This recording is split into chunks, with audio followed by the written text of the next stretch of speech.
शराबी से, तू एक नंबर की छोरी से, बस एक खराबी से, तू बोतल वर्गी दिखे से, तेरा यार शराबी से। तो फ्रेंड्स, आज हम हैं बहुत ही बड़े, बहुत ही फेमस कलाकार के साथ जिन्होंने हरियाणा से नाम शुरू किया और पहुंच गए पूरे देश तक। सर, आज हमारे साथ मौजूद हैं गजेंद्र फोगाट। सर नमस्कार। थैंक यू वैभव। तो मैं आपको बताना चाहूँगा, फोगाट जी ने हरियाणा से शुरू किया बेसिकली, और आज पूरा देश इनको बहुत प्यार करता है। इनका गाना कल रात माता का मुझे ईमेल आया। कल रात माता का मुझे ईमेल आया है, कल रात माता का मुझे ईमेल आया है। सर, ये इतना क्रिएटिव सॉन्ग आपके दिमाग में कहाँ से आया है? बेसिकली जब भी कोई चीज़ बनती है तो वो एक आदमी की उपज नहीं होती, एक आदमी का दिमाग नहीं होता, वो दिमाग होता है पूरी टीम का। सुभाष कपूर सर हैं, बहुत अच्छे राइटर हैं, जोली LLB से लेके और गुड्डू रंगीला तक तो बहुत कमाल की फिल्में बनाई हैं। सो उन्होंने एक गाना लिखा था आज से 22-25 साल पहले। एक गाना मंदिरों से माँ का टेलीफोन आया, नरेंद्र संसल जी का था। तो उसके बाद से ही सुभाष कपूर जी के मन में आइडिया थी कोई ऐसा गाना बना जाए, तो उन्होंने गाना लिखा और इवन कंपोज भी उन्होंने ही किया जी। बहुत ही मतलब ऐसा सॉन्ग जो कि यूथ ने भी बड़ा मतलब प्रमोट किया। यूथ को बहुत खुशी हुई देखकर कि एक ऐसा गाना है जो माँ के साथ साथ मतलब उनके एंटरटेनमेंट का साधन भी बन गया। और इससे पता लगता है कि आप जो भगवान से जुड़ सकते हैं, तो एक ही तरीका नहीं है जुड़ने का।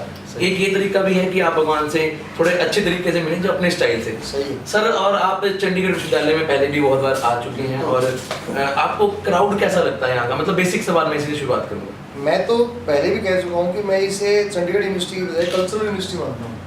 This is a cultural university. मुझे ऐसा लगता है कि किसी बहुत बड़े पीर फकीर ने, बहुत बड़ी आत्मा ने यहाँ पे कभी ना कोई तपस्या की होगी, तभी जाके ये यूनिवर्सिटी यहाँ पे स्थापित हुई है। इतनी पॉजिटिविटी है यहाँ पे। जब यहाँ के बच्चे चिड़िया मारते, तालियाँ मारते, तो ऐसा लगता है कि यस, हम बहुत कुछ ठीक कर रहे हैं। कलाकार को सबसे पहले तो अपने अंदर बिल्कुल आनी चाहिए, उसके अंदर आत्मविश्वास पैदा सबसे पहले उसका दर्शक करता है। तो यहाँ का जो दर्शक है वो सही में ही एक कलाकार को रिप्रेजेंट करने का सबसे बढ़िया दर्शक मैं यहाँ का मानता हूँ। सारे बच्चे पता नहीं ऐसा लगता है कि सभी आर्टिस्ट हैं जी। मतलब आर्टिस्ट को खुशी होती है कि ऐसा क्राउड उनके सामने मौजूद है जो उनको मतलब प्रोत्साहित भी करता है, और एनर्जी आप में ज़्यादा जाती होगी उनके प्रोत्साहन करने के बाद। जो आर्टिस्ट होता है ना, वो ऑब्वियसली आर्टिस्ट जो है उसे दर्शक बनाते हैं, उसे फैंस बनाते हैं। आप एक सिंगर हैं, बहुत अच्छे से सिंगर बाथरूम सिंगिंग भी करके अपना काम करते हैं, वो बाद में कुछ नहीं कर पाते। एक कलाकार को ये आभास दर्शक ही कराता है कि अगर परमात्मा ने तुझे सिर्फ और सिर्फ एक कलाकार होने के लिए बनाया है, तो सबसे बड़ा रोल उसमें दर्शक का रहता है। यहाँ का दर्शक ये हमें आभास कराता है, आते ही बहुत प्यार करना, इतनी अच्छी तरह वाह वेलकम करना, तब हमें लगता है कि हाँ, हम कलाकारी में ठीक तरह से हैं। अगर एक कलाकार मंच पे खड़ा होकर आत्मविश्वास भी गेन नहीं कर पा रहा, तो उसकी सारी जिंदगी पैसों की कमाई तो बिल्कुल जीरो होगी। तो केवल पैसा कमाने के लिए कलाकार ना हो, आत्मविश्वास आए और परमात्मा पे भरोसा रखे कि मैं सिर्फ कलाकारी के लिए बना हूँ, उसके लिए दर्शक बहुत बड़ा रिस्पॉन्सिबल फैक्टर है। सर, हम बिहाइंड विंडो की टीम ने एक सर्वे किया था मतलब चंडीगढ़ यूनिवर्सिटी में, और जैसे कि आप पहले भी 2-3 बार आए हैं और लोगों ने आपको बड़ा प्रेम दिया, तो उनको आपका एक स्टाइल, जो आपका स्टेज का स्टाइल है, आप एनर्जेटिक रहते हैं, एक आप जंप बहुत करते हैं स्टेज पर। इससे वो मतलब हमारे सर्वे में ये निकल के आया है कि यूथ कहता है कि हाँ, आपको देखकर उन्हें भी जोश आता है कि वो भी मन करता है कि हम भी उछलें। और ऐसा हुआ भी है कई बार कि कुर्सियों पर लोग चढ़ गए हैं। बात याद आई कि आपको मैंने कई बार बहुत सारे न्यूज़ चैनल्स पे देखा है, इंटरव्यूज़ देखे हैं, आपके शोज़ भी देखे हैं। हाल ही में आपका जनता टीवी पे एक लाइव आया था, तो मैंने एक चीज़ नोटिस की है कि आप लड़कियों के प्रति बहुत ज़्यादा दिखाते हैं कि हाँ, कि लड़कियों को बचाना चाहिए, बेटी पढ़ाओ बेटी बचाओ आंदोलन में भी आपने बड़ा हिस्सा लिया। तो एक शेर आपका बड़ा फेमस है, मुझे इस समय सर याद नहीं आ रहा, वो था कि केवल रूप और यौवन का बाजार नहीं होती, बेशक वो कमजोर मगर लाचार नहीं होती, और पढ़ना उसी ने पढ़ ले, इन्हें आरती की तरह बेटी हमारा शाम का अखबार नहीं होती। जी, बहुत खूब भी है आपके विचार, इन्हीं से लोग प्रेरित भी होते हैं और आपसे जुड़ते भी हैं। लेकिन बेसिक सवाल पे माना जाता है कि आज आप आए चंडीगढ़ यूनिवर्सिटी में, हमारा पहला हेरिटेज फेस्टिवल हो रहा है, कल्चर से जोड़ने की कोशिश है हमारे यूथ को, तो आप आज क्या प्रिपेयर करके आए हैं कि लोग कुछ अलग देखने को मिलेगा उन्हें? देखिए, मैं वैभव जी शुरू से ही इस बात का समर्थक रहा हूँ कि अपनी जड़ों से टूट के कोई भी पत्ता या फल हरा नहीं रहा। तो हम जब भी अपनी जड़ों से टूटते हैं, कल्चर से टूटते हैं, सोसाइटी से टूटते हैं, परिवार से, दोस्तों से टूट जाते हैं, तो कहीं ना कहीं सोसाइटी में हमारी वैल्यू कम हो जाती है, हमारे रेट गिर जाते हैं। रेट गिरना एक बहुत व्यावसायिक शब्द है, इसमें मैं ये मानता हूँ कि संस्कार खत्म हो जाते हैं, संस्कार से टूट जाते हैं, तो अंदर अंदर कुछ ना कुछ ऐसा टूटता है जो हमें मानवता से, इंसानियत से और अपने अंदर से बिल्कुल अलग कर देता है। वो नहीं होना चाहिए। तो यूथ को भी ये चीज़ सुननी चाहिए ध्यान से कि अगर आप जैसे कि मैं भारत का एग्जांपल लूँ कि हम भारत की संस्कृति को छोड़ते जा रहे हैं और वेस्टर्नाइज की ओर बढ़ते जा रहे हैं, ना हम वहाँ के हैं ना हम यहाँ के हैं, ये तो ये एक टूटे हुए अंगूर वाला एग्जांपल हो गया। बिल्कुल। मैं ना कई बार सोचता हूँ कि आप देखिए, अगर आज के दिन में भगवान ना करे प्रलय आ जाती है और सारी सृष्टि खत्म हो जाती है, तो इसके बाद जब भी मानवता रिवाइव करेगी 100, 50, 200 साल, 1000 साल बाद, तो वो लोग खोजेंगे तो यहाँ क्या मिलेगा? सनी लियोन की सीढ़ियाँ मिलेंगी, कैटरीना कैफ के डांस मिलेंगे, कल्चर कहाँ मिलेगी? बहुत चिंता है इस बात की कि आज हमारा यूथ, क्योंकि ग्लोबलाइजेशन का दौर है, इंटरनेट पे हम एक बार बराक ओबामा लिखते हैं तो उसकी 1000 वीडियोस निकल के आ जाती है। हम कहीं ना कहीं रीस के चक्कर में, मेरे गुरु गुरदास मान साहब भी कहते हैं, नहीं रीसा देश पंजाब दिया, तो उन्होंने एक गाना गाया, काकरे भी गए फुलकारियाँ भी गई, कन्ना बिच कोगरू ते बालियाँ भी गई, पिंड भी गए थे पिंड वालियाँ भी गई, चल पे विदेशी बाणे की बड़ो दुनिया का सच्चे पातशाह वाहिगुरु जाने। सही है। कहीं ना कहीं हम अपने विकास की दौड़ में संस्कृति को भूल बैठे हैं सर। और आज आपको जैसे पता ही है कि बॉलीवुड स्टार रणदीप हुड्डा जी आ रहे हैं, सो उसके लिए क्या प्लान्स हैं आप? बेसिकली रणदीप भाई का, I get a call from Randeep Hooda before 6 to 7 days। उन्होंने कहा कि you will have to be in Chandigarh university along with me, because वहाँ पे मेरा पहला प्रोग्राम है और तू वहाँ पे 3-4 बार आ चुका है, तेरी तो फैमिली है, तो भैया मुझे सपोर्ट करने आ।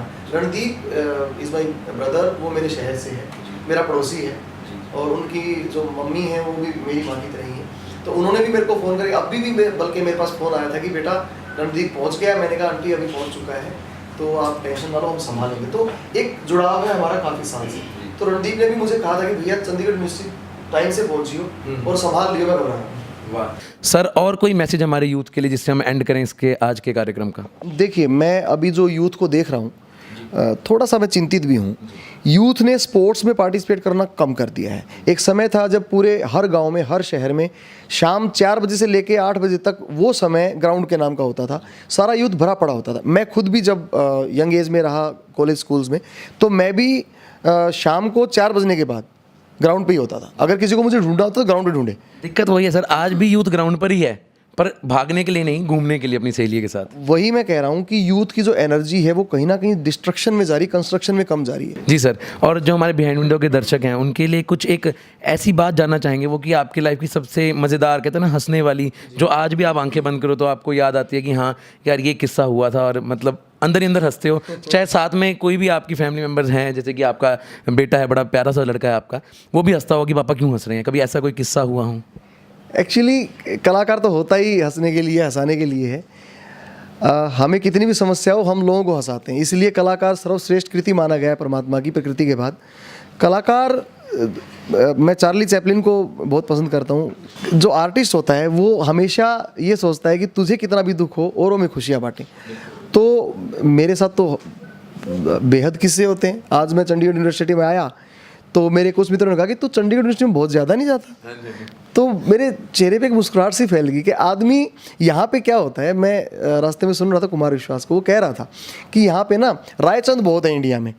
किसी का 10 करोड़ का मकान बन रहा होगा, रायचंद जो लोग होते हैं वो अपनी स्कूटर में तेल डलाएंगे, खुद किराए के मकान में रहेंगे, लेकिन 10 करोड़ की कोठी में जाके उस दोस्त को ये समझाएंगे भैया वास्तु के हिसाब से तेरा जीना यहाँ से चढ़ना चाहिए। तो यहाँ पे हो सकता है मैं भी उस कैटेगरी में आता हूँ। हमारी इस दुनिया में बहुत लोगों को समस्या हो जाती है अगर हम कोई काम रिपीट करते हैं तो। और मुझे लगता है कि हंसी जो है वो परमात्मा की नेमत है। आपने कभी किसी गधे को हंसते हुए नहीं देखा होगा, आदमी ही हंसते हैं। तो इसलिए कभी कोई गधा हंसता तो समझो कि वो मनुष्य बनने की प्रक्रिया में है, और अगर कोई आदमी बहुत गंभीर रहता तो समझिए वो गधा बनने की। जी। तो बहुत ही मज़ेदार बात के साथ इन्होंने अंत किया। हमारे बहुत ही अच्छे कलाकार, बहुत ही अच्छे आर्टिस्ट, और ऐसे आर्टिस्ट जो ज़मीन से भी जुड़े हैं और इनके हाथ आसमान को भी छू रहे हैं। हाँ, बिहाइंड विंडो बेसिकली ना केवल चंडीगढ़ यूनिवर्सिटी के जितने भी इवेंट हैं उनको कवर करता है। बिहाइंड विंडो इतने अच्छे क्रिएटिव आइडियाज़ देता है। बिहाइंड विंडो ने अभी हमारे लिए, मेरा और रणदीप हुड्डा का एक पोस्टर बनाया। रणदीप ने कहा कि यार ऐसे पोस्टर मुंबई में बहुत पैसा फूक के बनते हैं। मैंने कहा भाई साहब यहाँ पे तो फ्री बनाए, क्योंकि आप लोग क्रिएटिव हो और आप बने ही क्रिएटिविटी के लिए हो। तो behind window is meant for creativity. मैं परमपिता परमात्मा से ये दुआ करता हूँ। आज बहुत खुशी का मौका है, आज बैसाखी है, और गुरु गोविंद सिंह जी ने आज ही 1699 में खालसा पंथ की स्थापना भी की थी। जितना सिख परिवार है मेरे विश्व का, उसे भी मैं बहुत बधाई देता हूँ, और ये कामना करता हूँ कि बिहाइंड विंडो बहुत तरक्की करे, बहुत आगे जाए। Thank you so much sir, and thank you हमारे दर्शकों को भी धन्यवाद।